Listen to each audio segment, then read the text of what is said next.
I'll be reading some poems from my book, Hiding from the Reaper, and other horror poems. The first poem is about a human mandible. It's called Mandible. I bought a human mandible, couldn't afford a skull, a reminder that death's head hides behind my face. The jawbone, yellow with 3 half-decayed teeth, a real bargain at $35. I take the dead bone, playfully spin its half grin with my index finger. Then cold breath brushes, and I wonder whether death has come to deflesh my skin and muscle.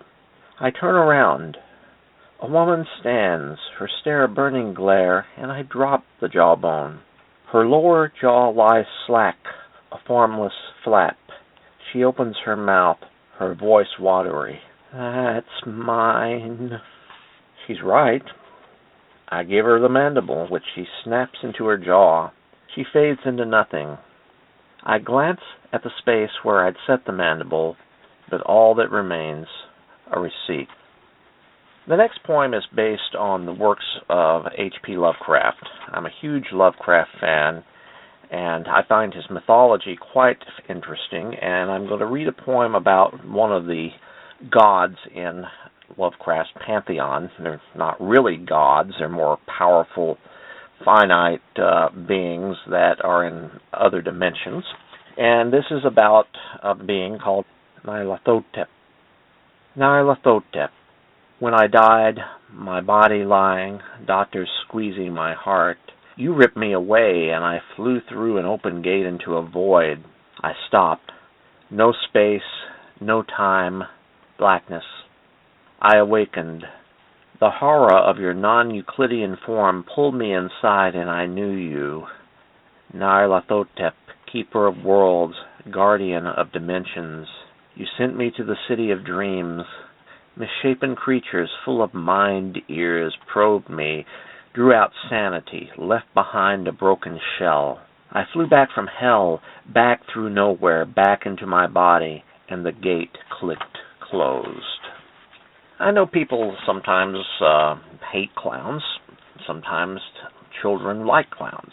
But they are very brash, and they're hiding their face, and a lot of people feel uncomfortable with that.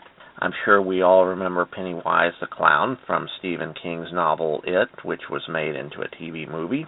Well, I've written a poem about clowns, or a particular clown, and it's simply called Clown. Your parents take you to the fair to see a circus clown. Morty's my name, he says. I'll make a Snoopy dog. He blows up a balloon, twisted in the shape of a dog. With a pen he draws eyes, nose, mouth, and ears. He gives you Snoopy and you laugh. Then Morty says, I'll make you one more thing. You clap your hands, say, great, and watch the clown's kind, white-painted face. He finishes your toy, hands it to you.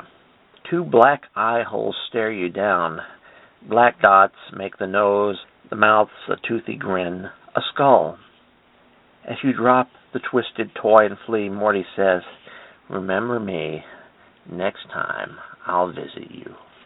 I wrote some pseudo-children's horror poems. That is, they're written in the style of poems for children, but I don't think that young children should actually read these poems. And this poem is called It Only Wants to Play. It only wants to play. Do you think if you walk through a graveyard in daylight you'll be safe? You're wrong. Some ghosts are brave and wander out of their graves, wanting to see the light of day and remember what it was like to be a child and play. These ghosts stand behind you and watch.